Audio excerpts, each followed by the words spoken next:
Welcome to Leadership Matters, a podcast from the Bailey Group.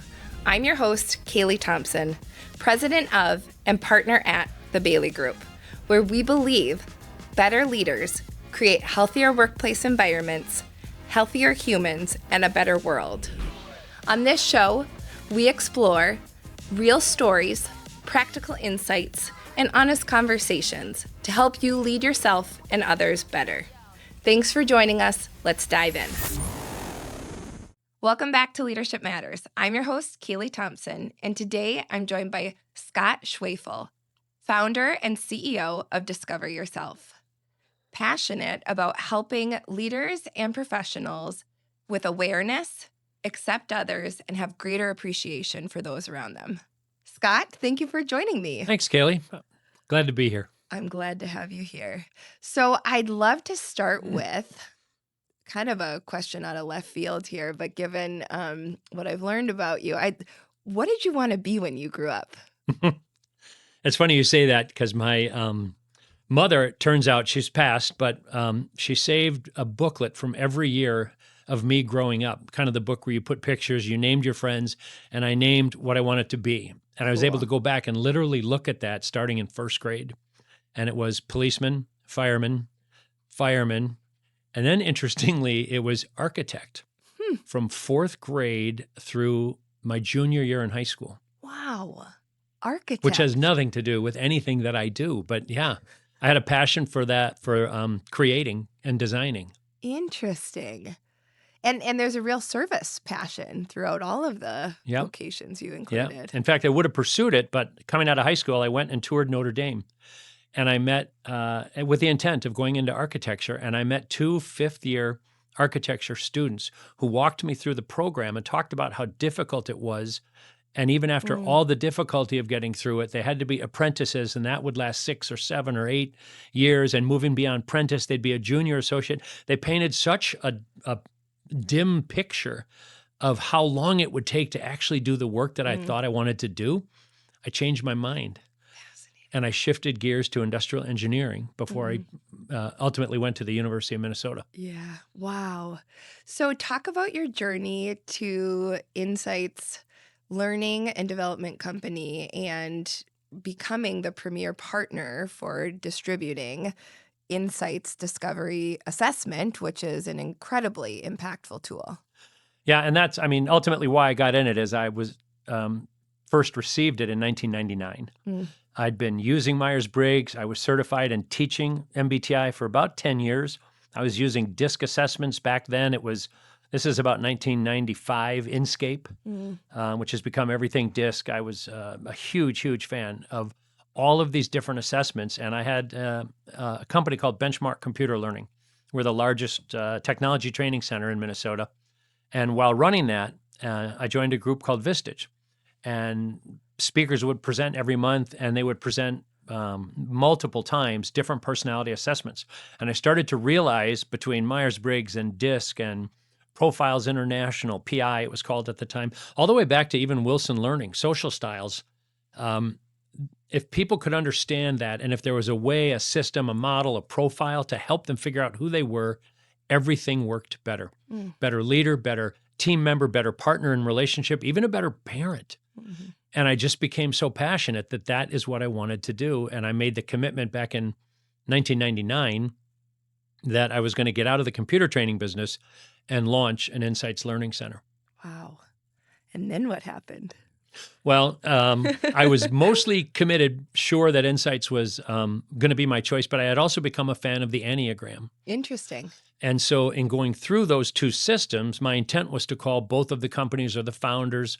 There's not really so much a creator of the Enneagram because of the historical nature of it. But I first called Andy Sr. in Scotland, told him about my success running a training business and the fact that I wanted to run an Insights Learning Center. But I said, I'm also interested in the Enneagram. So I said, kind of maybe a little bit too full of myself, Andy, so tell me why it should be you. And I was, 40, 39 at the time. Andy's probably 65. I said, tell me why it should be you and not the Enneagram. And he, in this thick Scottish brogue, he said, sit down, lad. Sit down, lad. I've got to tell you a story. And the story was all about being on a retreat with Father Richard Rohr who's the preeminent author of the Enneagram, probably written more books than anyone. But on that retreat, Andy Sr. told me that he had a dream and he woke up in a frenzy and ran in as soon as the next morning to talk to Father Rohr about the dream. And I won't get into the details of it, but ultimately when he shared the dream, Father Rohr said, you know what, Andy? I understand your dream, but it's not for you, it's for me. And he said, my publishers want another book on the Enneagram, and I don't want to write another book. I've written what I believe there is to write. I want to open up this men's retreat center in New Mexico. I want to buy the land, I want to make it permanent, and I want to make this my life's work. And he said, your dream has reinforced that for me. Wow. So what happened because of Rohr's experience with the Enneagram and this sort of convergence of insights discovery, because one of the comments that Rohr made is what you're doing with your company, this insights discovery that you've told me about, seems to encompass what the Enneagram exists to do. So that's when he started laughing and he said, so you see, lad, you don't have much of a choice then, do ya? And I was like, God, I kind of feel that way. I mean, that story for him was 40 minutes long. But 10 years later, I signed up for that men's retreat in New Mexico, and I'd seen Father Rohr speak several times. But I went up to him at the retreat, which was about 200 men for a week long. And I said, can I ask you a question? Can I ask you a question about Andy Lothian? And he looked at me and he said, oh, you mean the Scotsman with the dream? And I thought, this is all real. Yeah. Wow. It's been that type of journey for me. Just, a journey of coincidence, a journey of synchronicity. Yeah.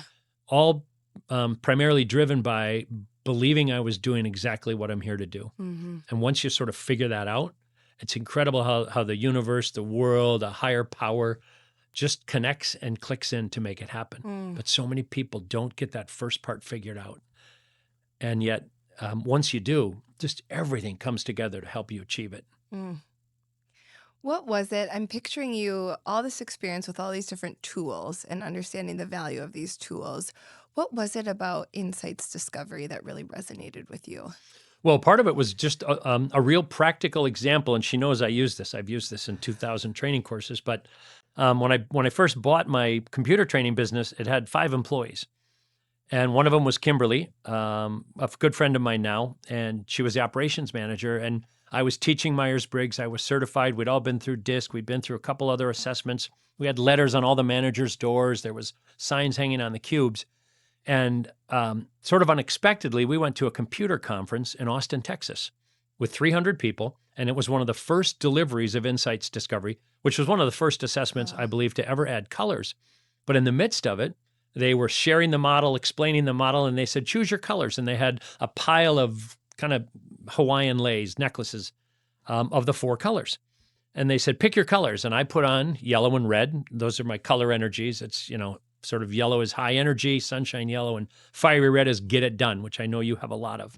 But I put those on, and Kimberly, from 6 tables away, put on blue and green, which is introverted thinking, cool blue, introverted feeling, earth green. Double introversion. I'm double extroversion. So she'd worked for me for about 1.5 years, but she looked up, saw my colors, ran over, grabbed her necklace to choke herself, and said, do you finally understand me now? And my heart just sank because I knew immediately what an awful experience working for me was for her. Because of all the knowledge I thought I had about personality, I wasn't delivering to her because I didn't recognize it in the moment. I wasn't operating with self-awareness. It's kind of one of those pivotal moments where I started to realize if you're not self-aware, you are who you are. And that's right for some people, and it's completely terrible for others.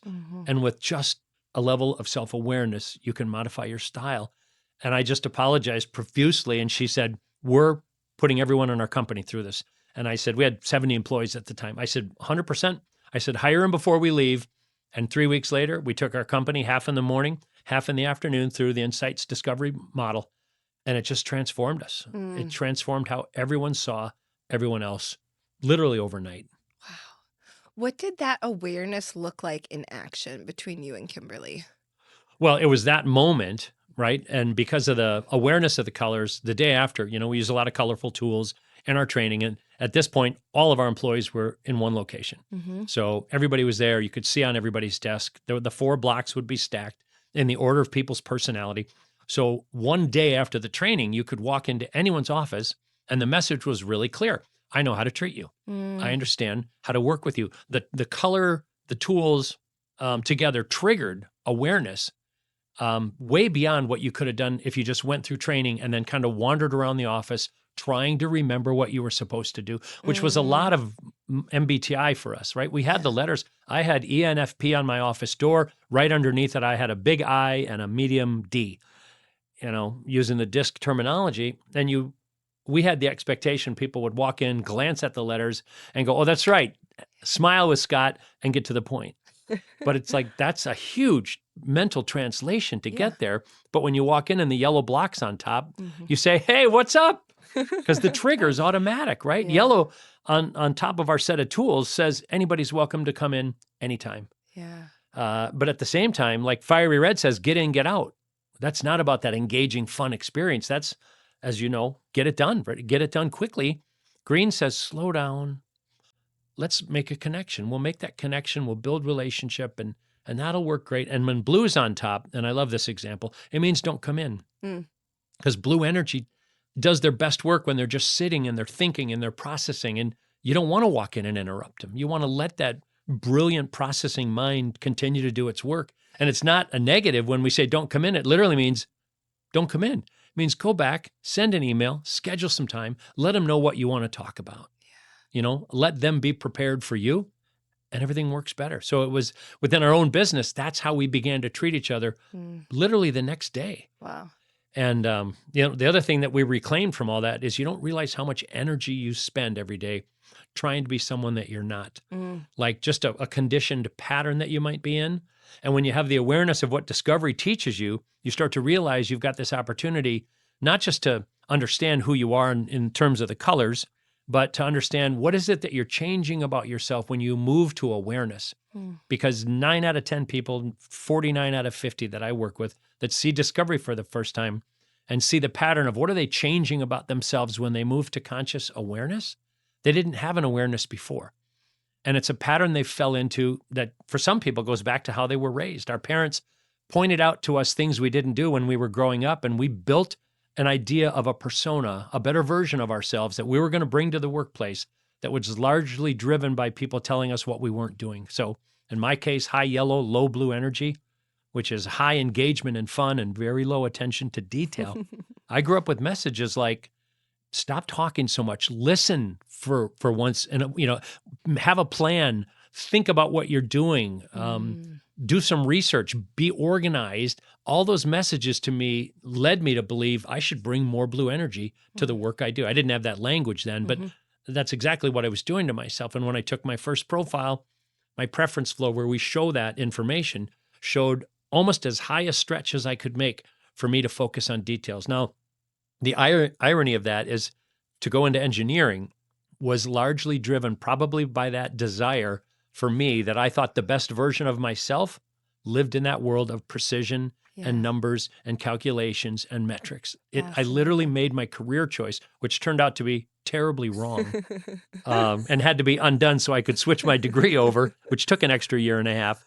And I switched from industrial engineering to organizational behavior and communications, which was really who I am and really what I want to do in the work that I do.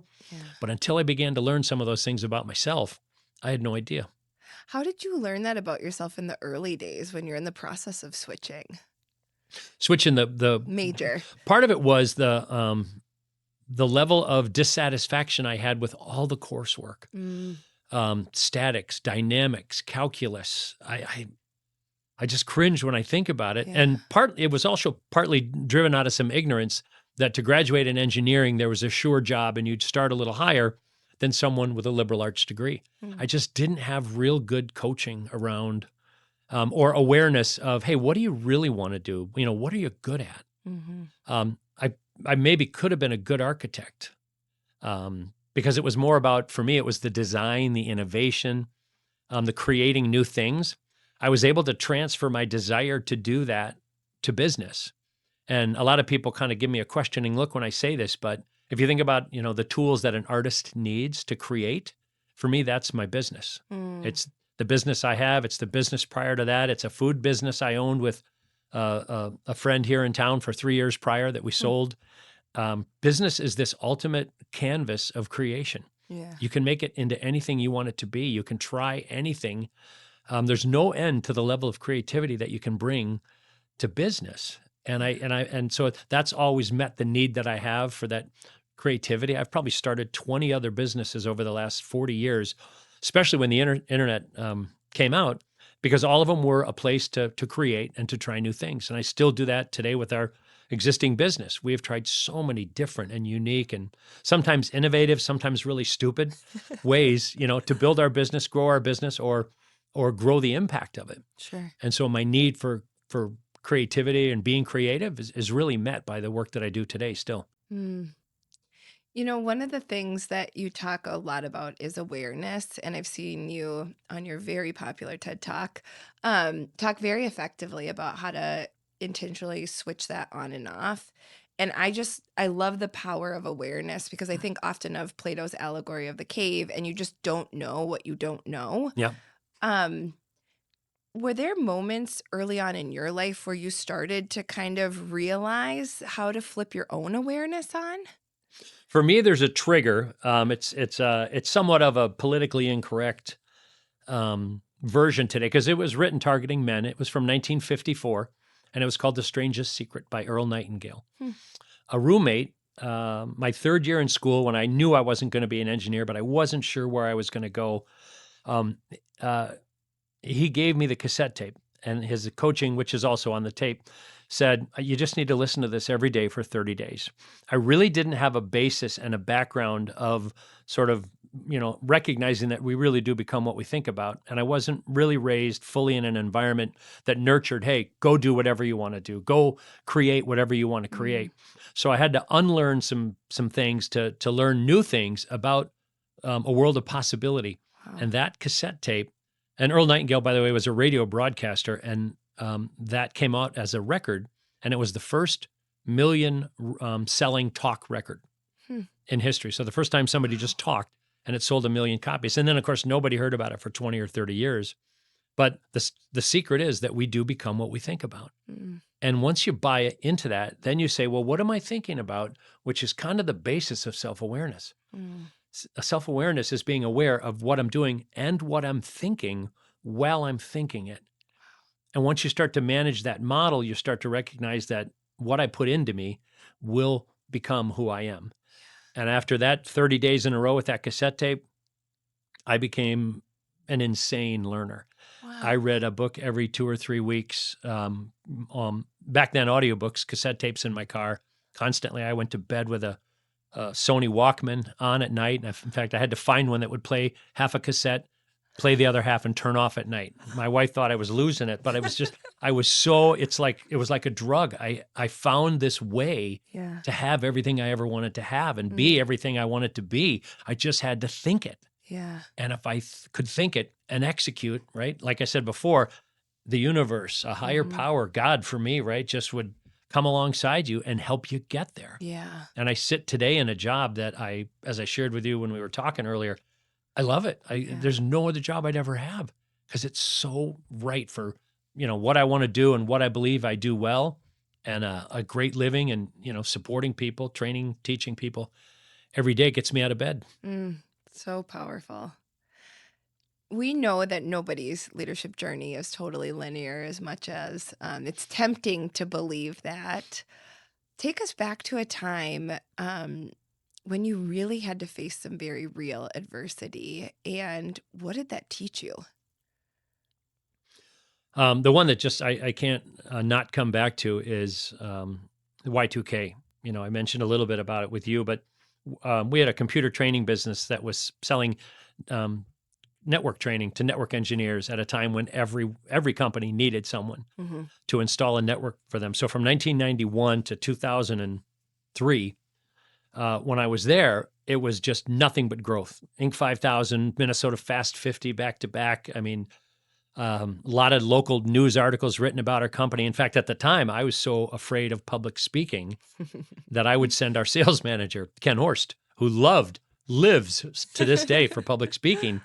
But there was just so much momentum And then Y2K, January 1st of 2000, that first 2-week period in January, some of our largest clients just called and canceled every contract, every agreement, because they felt like they'd been duped into spending hundreds of millions of dollars to address the Y2K technology issue, which for anybody under 30, I still wonder if they know, but it was the Oh, I remember the world was going to end. world was going to end because they weren't using 4 digits for the year. Everything was, 64, 88.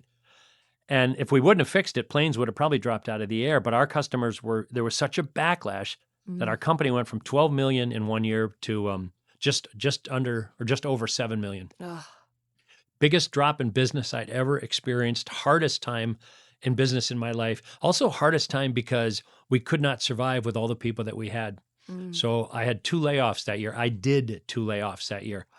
And it's so hard to figure out because some of these people really felt like family to me, but there was literally no way we could think of to try and keep everyone and save everyone. And so really tough time, cost some friendships, ultimately did help us save the business.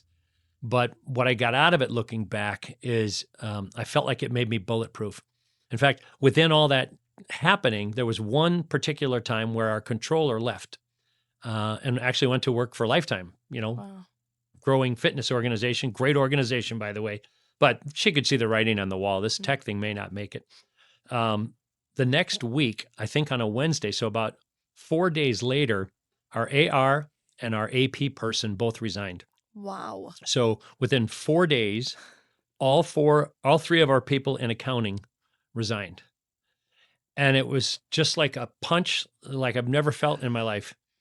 And I remember leaving the office, and I was driving home to meet my wife at a family event, my brother-in-law's outdoor pool barbecue. And I walked in the backyard, and she looked at me and she said, "Oh my God, what's the matter?" And and it could have gone either way. I mean, literally, it was such bad news. And something hit me, and I just said, "Wow." I said, "You know what?" I said, "The worst thing I believe that could ever happen to me in business just happened today, and I'm still here." I said, "I'm still here." So I said, and of course, that was not that wasn't enough for her to realize it. And I said, "No," I said, "You have to understand, we're going to be okay because this is a hard hit, but we'll just find somebody else. We'll build what we have to. We'll build it back." And we did. We ended up buying our number one competitor in town. And in literally a matter of weeks to get that deal done, we were suddenly back to 12 million, literally profitable. And during that time, I had, for 2.5 years previously been introduced to insights discovery, and I knew it's what I wanted to do. But it took 2+ years to get the business in a place where we could sell it, do well, and move in and start doing the insights business full time. So that was some of the toughest learning I've been through. But you know what? I haven't learned much from being successful. Hardly anything, if I can be honest. Which is an interesting lesson to think about, right? It's the journey that leads you to success where you're learning, but you really learn when you really get hit and knocked down. And the way in which you figure out how to get back up is where all the learning comes from. Now, I say that I'm bulletproof in business today, but as soon as I say that, there's the risk that karma's going to hit me and I'll experience something that I haven't been hit with before. But it's kind of that mindset that goes back to the mindset that says we become what we think about. If you think you're invincible, you get pretty close to it. If you think you're going to succeed, you are likely to succeed. And so many people don't take conscious control of what they think about. That's key. How would you encourage one to take conscious control? Well, I'm stealing this from someone else, and it seems simple, right? But because it's all about what you put in your brain. And there's what you read, there's what you watch, there's what you choose, your routines in the morning. But I saw a keynote speaker 40 years ago, brilliant guy from Eau Claire, Wisconsin. I can't remember his name, but he came up with the example of a dry erase marker. And he said, take a dry erase marker and write a message on your bathroom mirror in the present tense of who you want to become, but write it in the present tense. And I went home and I thought about it. And this was, I can't remember what year. I'm not even sure if I was in the benchmark business yet. But I came home and on a sort of I don't know where it came from, but I wrote on the bathroom mirror, I am a world famous speaker. I was nothing anywhere close to that. I couldn't speak to 4 people in a room to save my life. I had no business around it. But my wife looked at it for a couple of days and didn't say anything. And then she came in on the third day and she said, "Hey, I saw what you wrote." And she was very successful in a career at Xerox and an IBM reseller, exceptional salesperson and exceptional public speaker also. And she said, "I saw what you wrote there and I'm just wondering about it. What's the thought?" And I said, "This is going to sound crazy, but I feel like it's my destiny." I just said, "I feel like I've got a destiny to deliver a message to people," right? And I didn't even know what the message was for sure. And she goes, "That's kind of crazy, don't you think?" And I go, I know. She said, "How about just focus on make a living?" Because I was involved in some startups, some which worked, some which didn't work early on. But it was such an interesting way to begin to think about it. And yet, without realizing it, I planted the seed. By the way, I'm not a world famous speaker. I've got a TED Talk, right? That's not world famous. 4.2 million views. Which, yeah, it's well received. But I don't pretend for a minute that that's what I became, but because that's what I chose to become. Yeah. I became a professional speaker and presenter who's taught a topic about leadership and team development that I truly love in 33 countries and all 50 states. And, I've taken 4,500 CEOs through the same training that I take high school juniors and seniors at Minnetonka through. Because whether you're a 60-year-old running a $4 billion business or you're an 18-year-old senior in high school, you both have an equal capability to become more self-aware. And if you can start it at 18, oh my God, imagine, in speaking to Vistage groups, I've spoken to 300 of them, which is where I meet all of my CEOs. Some of them have never gotten that message before, and they're running successful companies, but they didn't have a level of self-awareness to go with it, to step back and say, am I really doing what I love? Are there parts about this company that I have that are my passion? If somebody handed me, it's a simple question I ask everybody. If somebody gave you $100 million, or pick a number that takes money off the table, and you had to do it for 1,000 years, what would you do? And it is so rare that anybody can answer that question.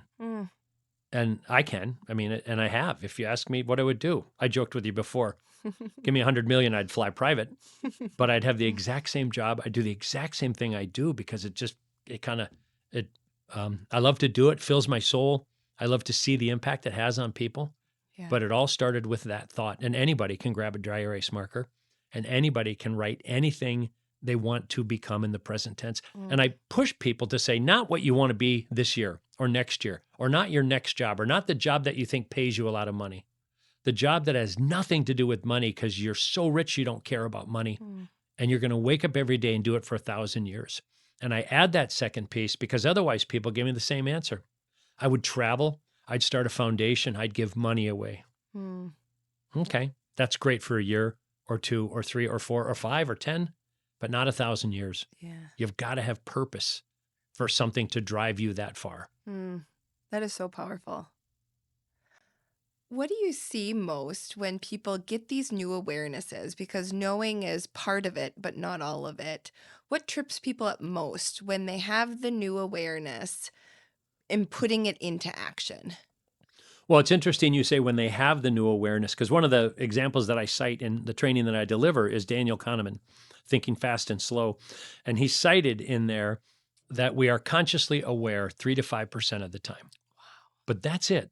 So 3 to 5% of the time, I'm thinking about how I'm communicating with you. In fact, now that I'm talking about it, I'm actually doing it. I wasn't up until right now.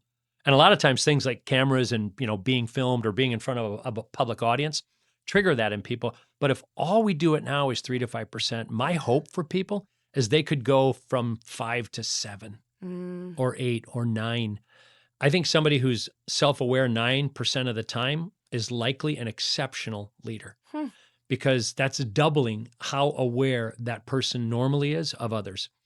And if you can be aware of someone else, if you can watch what they're doing, if you can see in the physiology that they're on board with you, that they're not with you, like just their style to connect with them based on who they are can only be done when you're self-aware. And so that would be the goal, is just to help everybody, which is kind of our company mission statement.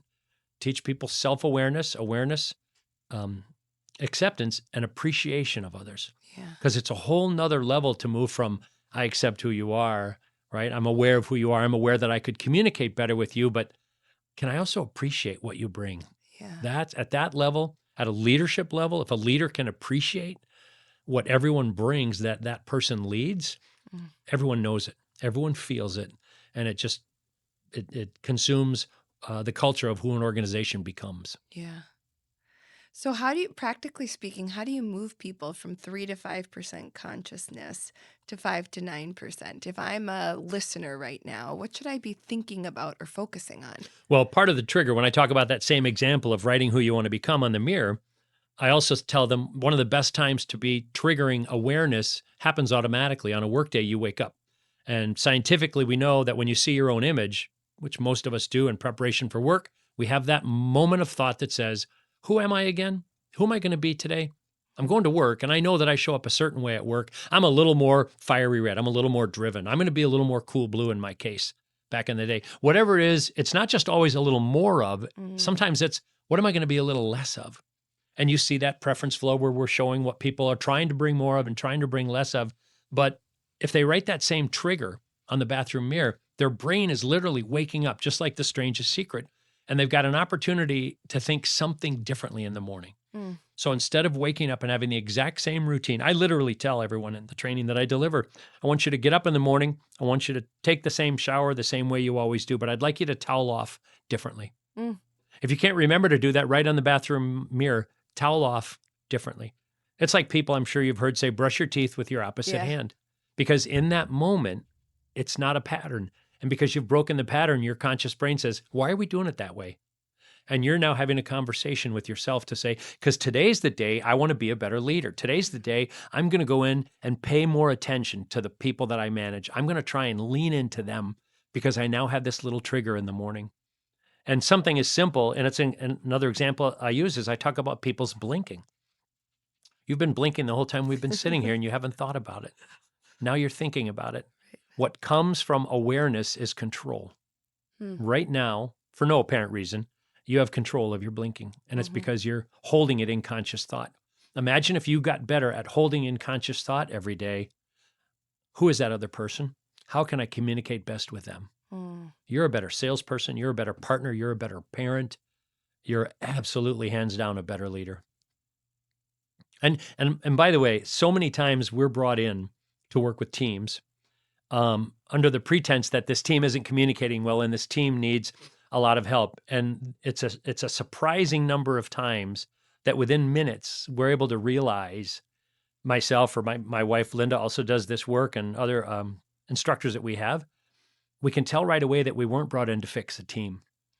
We were told we were being brought in to fix a team and help the team communicate, but it's because they're working for a leader that's not self-aware. And one time, obviously I can't name the company, but we were with a group, 40, 50 people, and the leader came in and said, good morning, everyone. And everyone said, good morning. And the leader looked at the whole group and said, good morning, everyone, like that. And I just sat back and I thought, oh my God, now I know why I'm here. It isn't these 30, 40 people. They know what needs to be helped, what needs to be worked. They need this leader to be self-aware. Because when you're aware, you don't do that to people. What did you do in that example? I ran the program the same way. And of course, you have to be careful. You can't just say, hey, everyone, you're excused. There's a leader here that I need to work with. But we treat everyone in our workshops at the same level, operating at the same level, interacting and sharing at the same level. I love when I work with a team that I don't know right away who the leader is. To me, that's an impressive trait for a leader to have, to not have to claim that and use that positional power. But it's the same experience that they have with each other. It's sharing, here's who I am. I'm learning about who I am. Here's what I'm changing about myself when I come to work and move to that conscious state of mind. And then here's 18 more pages on my communication styles and preferences, my gifts, my strengths, my blind spot, me at my worst. And just understanding that through the lens and getting feedback from other people. Like one simple exercise is we list people's value to a team. And it's nice that you could see that. But what's really better is if you could go to your 10 teammates, show them your list and say, which one of these do you value most? And then you make a little note on it, or you let them initial it. Then you take it back and say, wow, I thought this and this mattered to the team that I'm on, but I'm clearly getting feedback that it's these other things. Now, when all 10 people on a team do that, they all wake up the next day and they bring what everyone else appreciates already. And it's like a tenfold impact on people doing what everyone else appreciated in the first place. What a transformational exercise. It really feels like it.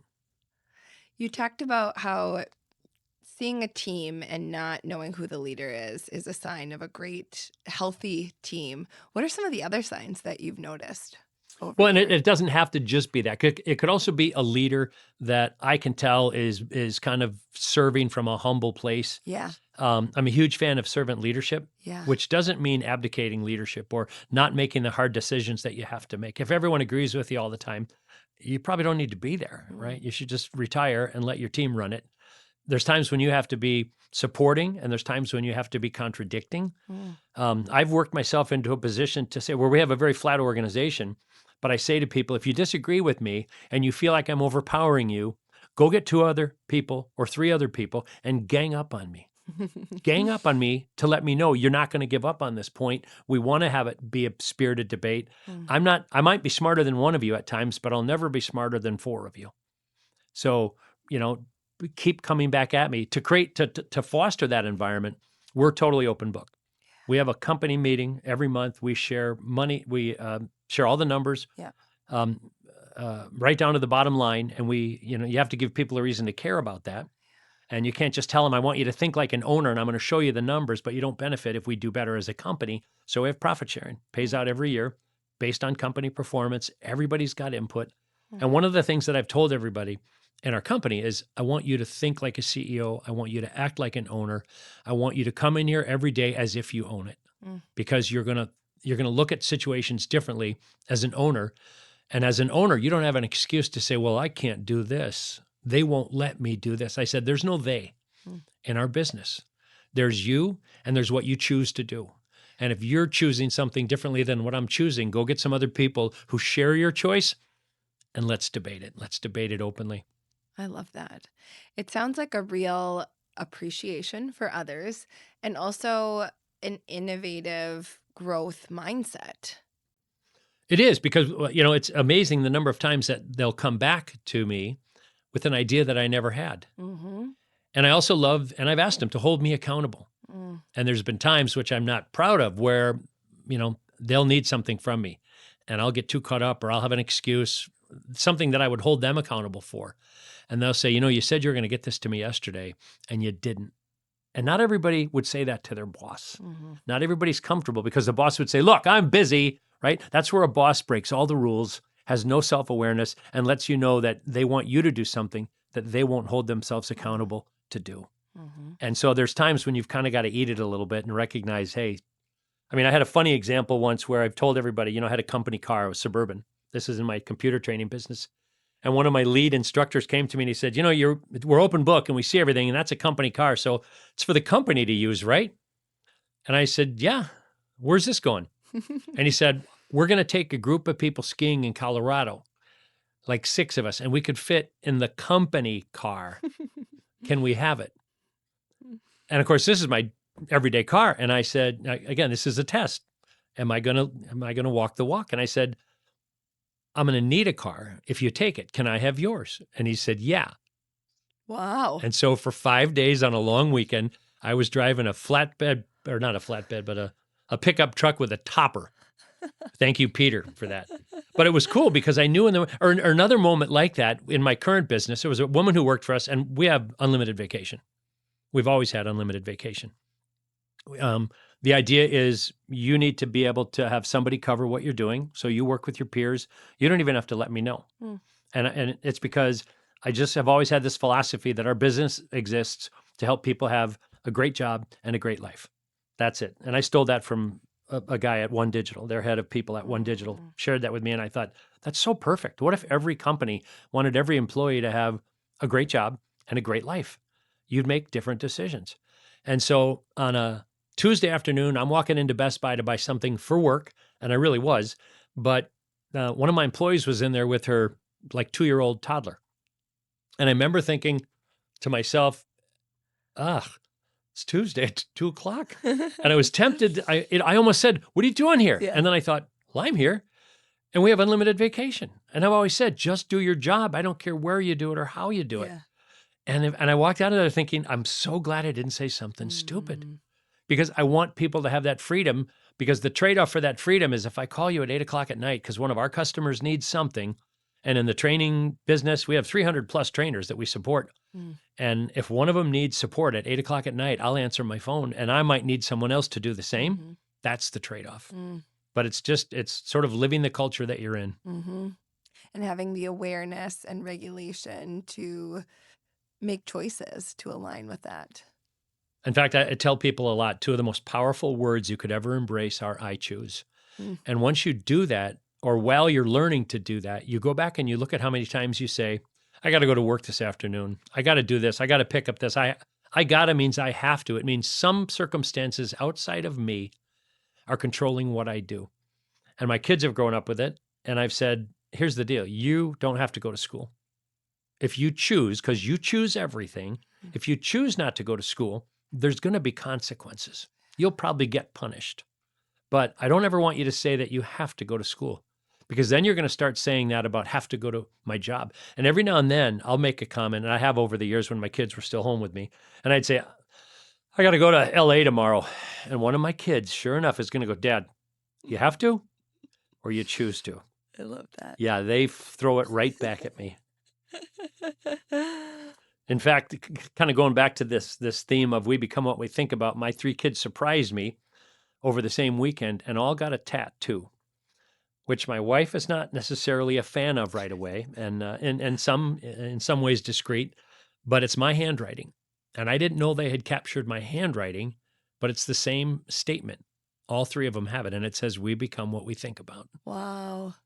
What a testament. Which means I probably overdid it. But I mean, isn't it amazing how many people don't realize that? They don't realize that they're in the job they chose. They're doing the work they chose. They're earning the amount of money that they chose to accept. Yeah.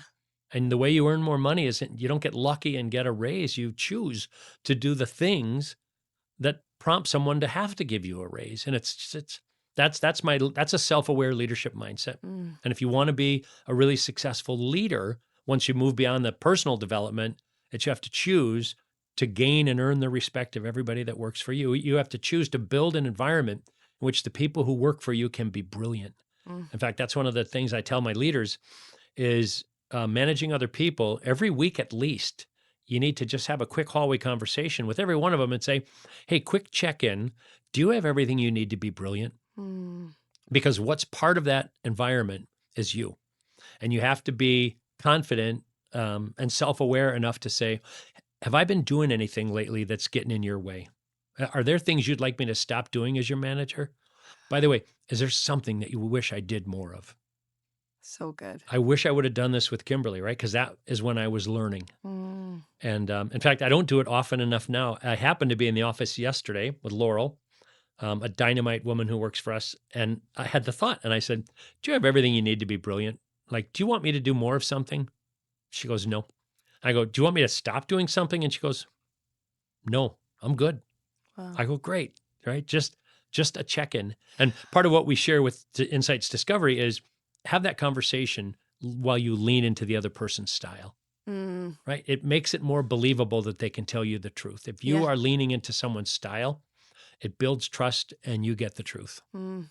Which is where the awareness of what that style is so important. Yeah.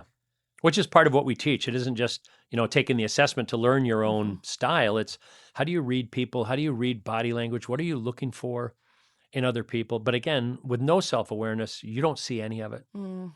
With self-awareness, one of the examples, it's a humorous example we use in our training, is 4 scenarios of how the 4 personalities behave in an elevator. And I said, you'll know that you have made a huge leap in self-awareness when for the rest of your life you enter an elevator and you are triggered to think about the personalities in it. So let's hear the elevator story. How do each of these personality types show up in an elevator? So Sunshine Yellow, like me, starts conversations with everybody, probably to a fault. But if you engage with me in the conversation, when I get to my floor to step out, I'm going to hold the door and I'm going to keep talking with you, right? Which offends everybody else. And I've done that with people. It's one of the funniest things when you see it happen in real life. Another one I joke about, again, for that same Sunshine Yellow, is I do a lot of work in New York, right? Tall buildings, long elevator rides. Nobody talks. It's really, to me, at times, it's almost creepy.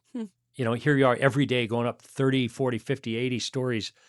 And every now and then I'll say, hey, how's everyone doing? And people just snap. They're like, oh my God, right? There's a psychopath in the elevator. And I've done it literally multiple times, but I did it once in a dead quiet elevator going up 80 stories. And a woman said, oh my God, you know what? Thanks for asking. I'm fine. I ride up here every day. Nobody ever talks. And at first everyone looked at me like, who's that weirdo? And then they looked at her like, oh my gosh, who's that? It's that level to engage. But the opposite energy, cool blue, that introverted thinking energy, is people that will look at an elevator that you or I, fiery red, sunshine yellow, we just march right in, right? In fact, if you lead with yellow or red, no elevator is ever full. You can always fit. It's going to be a little more packed in, a little too much. But somebody who leads with cool blue, if there isn't a clear path to space, right? They look at it, they start to count the people. They wonder what the little sign on the wall is that says X amount of pounds or whatever the weight is or X number of people. And they're like, to be safe, I'll wait. And you can tell. Fiery red walks up and hits that button, even if it's lit, right? Again and again and again and again, because they're in there going. And Earth Green will actually offer up like maybe a last spot or what appears to be a last spot in an elevator to let others go in. They also won't go in, even if we say, come on. And they're like, no, I'll wait for the next one because they don't want to be, in their minds, rude and bump into other people. Interesting. And with COVID, our business transformed to virtual. And it was interesting how many times people in a virtual call would say, yeah, but nobody's in elevators anymore. And I'd say, well, what would a virtual experience look like? And I said, type it into the chat. And literally within 1 minute, we built the same slide for Zoom, right? Sunshine yellow, energetic, enthusiastic, all prepped up with special lighting and makeup. And I can't get into them all. But the point is, all those chances to be triggered to have an awareness are yours by choice. In our training, we give people wristbands. We give out coins like I just handed you. That coin is my calling card, but it's also part of our training to say, every morning, put that in your pocket to remind you you're going to go to work and think about other people and communicate better with other people. You're going to bump into it several times during the day. Ask yourself how you're doing, how you're doing, how you're doing. When you go home at night, take it out of your clothes, drop it on the kitchen or the bathroom counter and say, how did I do today? Was I a better communicator today? Then look up at what you wrote on the mirror that says, interact better with others based on their style or whatever it is, right? All these little moments of reinforcement. It's like building a muscle. You're lifting 2 pounds, then you're lifting 5, then you're lifting 30. So good. I think that's a perfect note to end it on. Scott, thank you so much for all of your insights. Thank you very much. Thank you for coming. Bye-bye. And thank you to our listeners. Join us next week for another episode of Leadership Matters. Thanks for joining us for today's episode of Leadership Matters. If today's episode resonated with you, would you do me a favor and share it with someone you care about? To learn more about the work the Bailey Group is doing in the world, check us out at thebaileygroup.com or follow us over on LinkedIn. We love sharing useful articles, helpful resources, and valuable tools to help you expand your leadership capacity. Like and subscribe, and join us next time for more honest conversations.